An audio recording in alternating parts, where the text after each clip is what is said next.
আসসালামু আলাইকুম। আজকে আমি chemistry first part first chapter laboratory নিরাপদ ব্যবহার এই অধ্যায় থেকে আমি রাসায়নিক নিক্তি সম্পর্কে আলোচনা করব। তো রাসায়নিক নিক্তি আর সাধারণ নিক্তি যেটা আমরা সাধারণত ব্যবহার করি, যেটাকে আমরা যখন বাজারে কোনো কিছু কিনতে যাই, পেঁয়াজ আলু, তখন একটা নিক্তি ব্যবহার করা হয়। তো সেক্ষেত্রে যে নিক্তিতে ব্যবহার করা হয় সেখানে বস্তু আমরা যদি পেঁয়াজ কিনতে যাই, তো পেঁয়াজ যদি পরিমাণে একটা বেশি বা একটা কম হয়, তো সেক্ষেত্রে আমরা মাইন্ড করি না। যদি দোকানদার পেঁয়াজ পরিমাপে একটা বেশি দেয়, আমরা মাইন্ড করব না। আবার একটা পরিমাপে কম দিলেও আমরা সেক্ষেত্রে খুব একটা মাইন্ড করি না। কিন্তু রাসায়নিক নিক্তি আমরা ব্যবহার করি কেন? যে রাসায়নিক নিক্তি ব্যবহার করি কারণ অতি ক্ষুদ্র জিনিস যেগুলো পরিমাপ করার জন্য, যে সেন্সিটিভ জিনিস যেগুলো, তো সেন্সিটিভ জিনিস বলতে যেগুলো আমরা রাসায়নিক জিনিস ব্যবহার করি, ল্যাবরেটরিতে যে জিনিসপত্র ব্যবহার করি, রাসায়নিক জিনিসপত্র, sulphuric acid, hydrochloric acid, sodium carbonate, বিভিন্ন রাসায়নিক পদার্থ আমরা ইউজ করি। এগুলো পরিমাপের জন্য আমরা রাসায়নিক নিক্তি ইউজ করি। তো রাসায়নিক নিক্তি আর নর্মাল নিক্তির মধ্যে পার্থক্য হচ্ছে যে নর্মাল নিক্তিতে অতি ক্ষুদ্র জিনিস আমরা পরিমাপ করতে পারি না, কিন্তু রাসায়নিক নিক্তিতে আমরা তা পরিমাপ করতে পারি। তো রাসায়নিক নিক্তিটা হচ্ছে কিছুটা এরকম, শর্টকাট স্ট্রাকচারটা আমি দেখাইছি এখানে। তো এখানে বস্তু আর এখানে হচ্ছে বাটখারা, যেটা আমরা পরিমাপ করি। আর এটা হচ্ছে রাইডার, রাইডার ভর। তো আর এটা হচ্ছে রাইডার স্কেল। তো এই রাইডার ভরটাকে আমরা যখন এই পাশে নিয়ে আসবো, স্কেলের ডান পাশে এটা 100টা দাগ থাকে, তো এই পাশে যখন আনবো আমরা, তো তখন বাটখারা ওজনটা কম বেশি হবে আমাদের। তো এই জন্য আমরা তারতম্যটা যেন না হয় পরিমাপের। যেমন যদি কোনো বস্তুর ক্ষেত্রে আমার 20 গ্রাম বস্তু, যে আমার 2 গ্রাম কম লাগবে, বা আমি বস্তুটা দিয়েছি সব থেকে ছোটো যে বাটখারাটা নিলাম, সেই বাটখারাটা দিলে আমার ওজনটা বেশি হচ্ছে, আর বাটখারাটা সরাই নিলে ওজনটা আমার কম হচ্ছে। এই ক্ষেত্রে আমরা রাইডারটা ইউজ করি। এই জন্য এটা হচ্ছে রাসায়নিক নিক্তির ক্ষেত্রে এটা ব্যবহার করা হয়। তো এই রাইডার যখন আমরা এদিকে ঘোরাবো, তখন আমরা ওজনটা ব্যালেন্স করে নিতে পারবো। এই জন্য আমরা রাইডার স্কেল ব্যবহার করি। তো পলভঙ্গি আর হচ্ছে সার্টোরিয়াস নীতি, এই দুটো নীতিতে আমি দেখাবো। যে এখানে পলভঙ্গির ক্ষেত্রে রাইডারটা থাকে 0-তে, মানে এখানে হচ্ছে রাইডার স্কেলটা হচ্ছে 0 থেকে 100 অবধি। তো রাইডার থাকবে 0-তে। আর যেটা সার্টোরিয়াস, এখানে রাইডার থাকবে, এখানে সেম 0-তেই থাকবে, কিন্তু এটা ডান পাশে 50 ঘর, বাম পাশে 50 ঘর। তো আমরা যখন রাইডার নিয়ে কাজ করব, তো প্রথমে একটা আসবে যে রাইডার ধ্রুবক, অর্থাৎ রাইডার কনস্ট্যান্ট, যেটাকে আমরা আরসি বলি। তো রাইডার কনস্ট্যান্টটা হচ্ছে রাইডারকে ক্ষুদ্রতম 1 ঘর সরালে ভরের যে তারতম্য হয়। অর্থাৎ আমরা যখন রাইডারটাকে 1 ঘর সরাবো, তো 1 ঘর সরার যে তারতম্যটা হচ্ছে, অর্থাৎ ব্যালেন্সটা যেটা হচ্ছে, সেটা হচ্ছে আমাদের রাইডার ধ্রুবক। তো রাইডার ধ্রুবকটা সার্টোরিয়াসের ক্ষেত্রে দেখায় যে দুইটাতে একই আসবে, এটাতে সুবিধা হবে।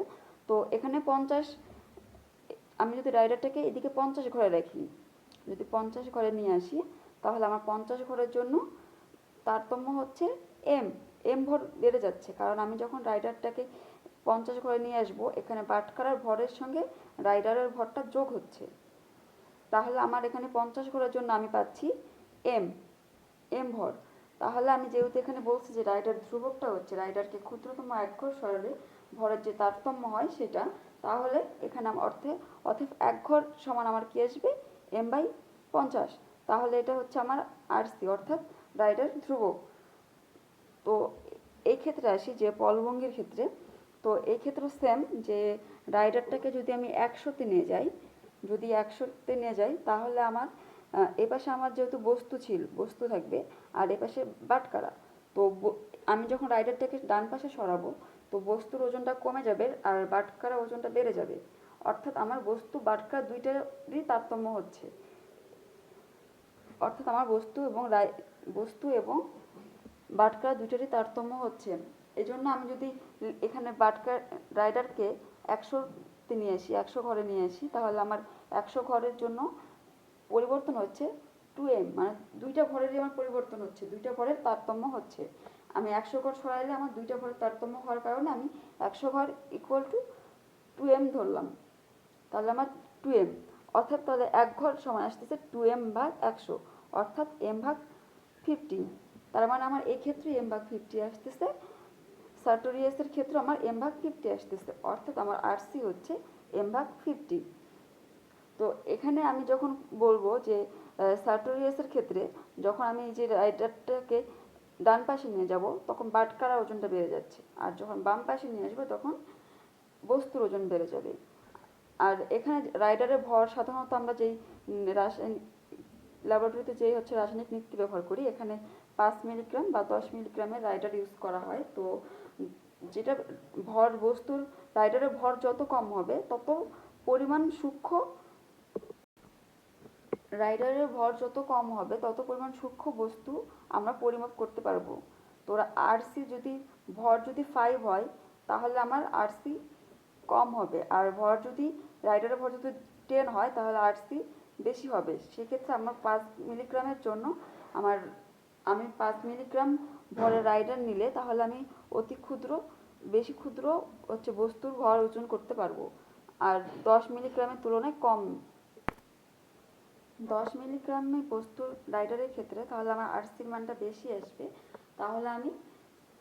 তাহলে আমার দেখা যাচ্ছে যে 5 মিলিগ্রাম রাইডার নিলে আমি অতি ক্ষুদ্র বস্তুর ভর পরিমাপ করতে পারবো 10 মিলিগ্রামের তুলনায়। আচ্ছা, এখন নেক্সট দেখাবো যে কিভাবে বস্তুর ভরটা পরিমাপ করব।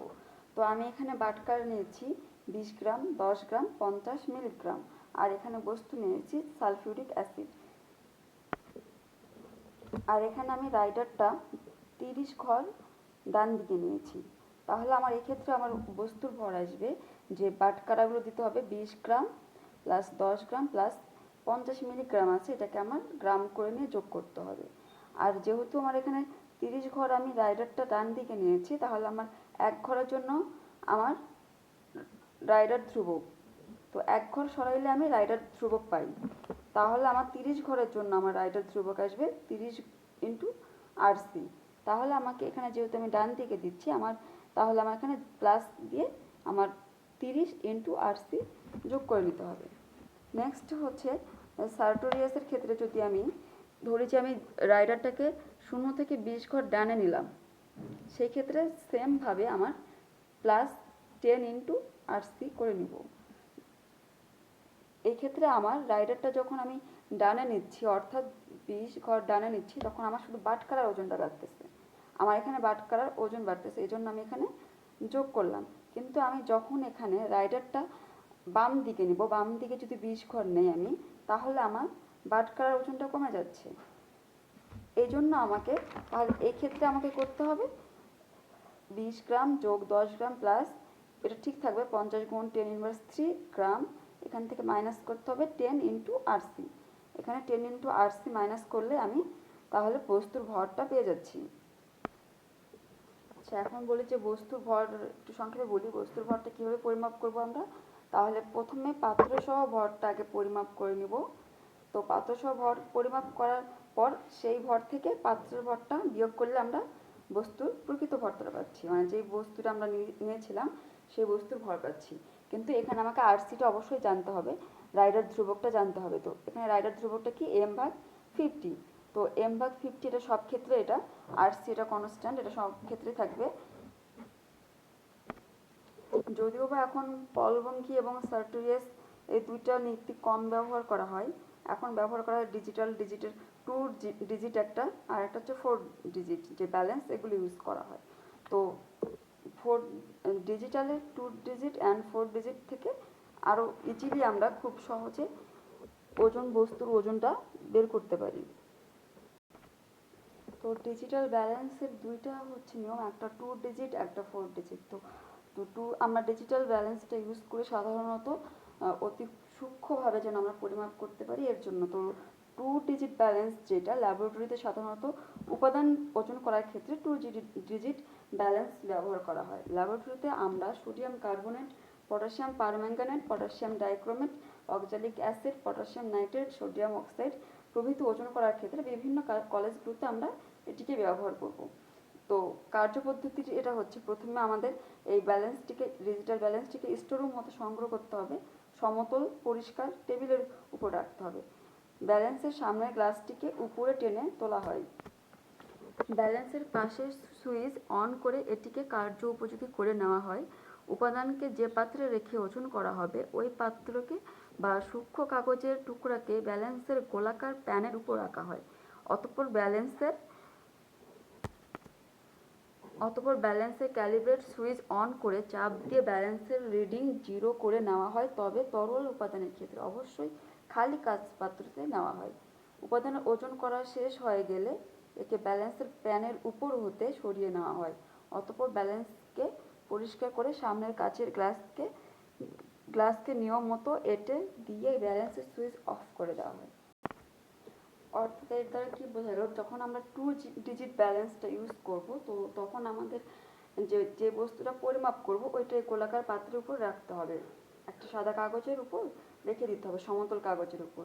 দেন হচ্ছে আমাদের ব্যালেন্সটা 0 করে নিতে হবে। ব্যালেন্সটা 0 করে নেওয়ার পর আমাদের ওজন করতে হবে।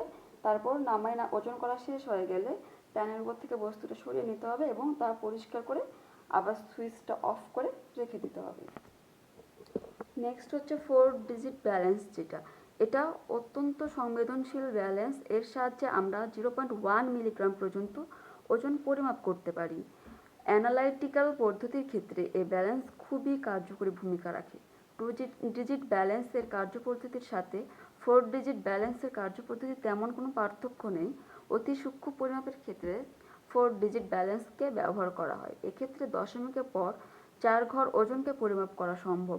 4 ডিজিট ব্যালেন্স পরিমাপের সময় সামনের গ্লাসকে অবশ্যই বন্ধ করে ওজন পরিমাপ করা হয়। বায়ু প্রবাহ ও অন্যান্য ধূলিকণা এক্ষেত্রে বিঘ্ন সৃষ্টি করে। অর্থাৎ 4 ডিজিট ব্যালেন্স, এই ব্যালেন্সটা তোমরা সাধারণত স্বর্ণকারের দোকানে দেখবা যে অতি সূক্ষ্ম পরিমাপ করার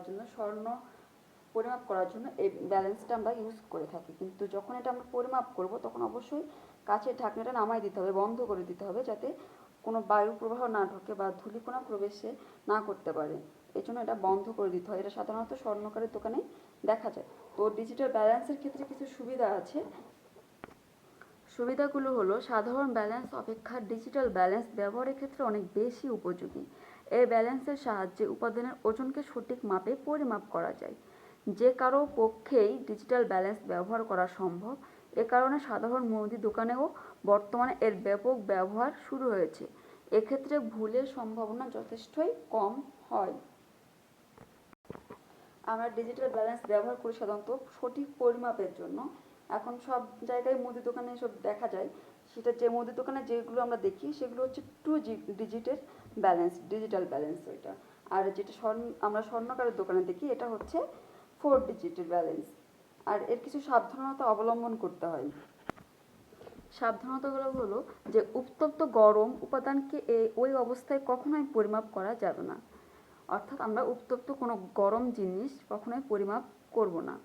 ব্যালেন্সের ক্ষতি হয় বা ক্ষতি করতে পারে এরূপ কোনো উপাদানকেও পরিমাপ করা যাবে না। অর্থাৎ ব্যালেন্সের তুলনায় যদি অতিরিক্ত ওজনশীল কোনো বস্তুকে আমরা পরিমাপ করতে অবশ্যই দিব না, পরিমাপ করা যাবে না। আমাদের এটা সাবধানতা অবলম্বন করতে হবে।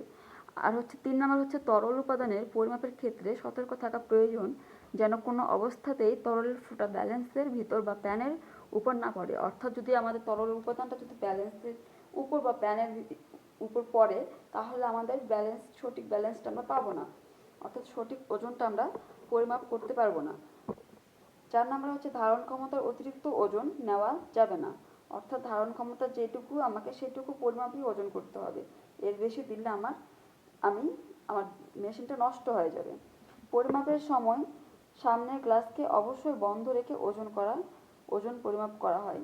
সামনের গ্লাসটা অবশ্যই বন্ধ রাখতে হবে যাতে কোনো বাইরের ধূলিকণা বা বায়ু প্রবাহ প্রবেশ না করতে পারে। এর জন্য আমার অবশ্যই সামনের গ্লাসটা বন্ধ করতে হবে। এই ছিল আজকের ক্লাস। নেক্সট ক্লাসের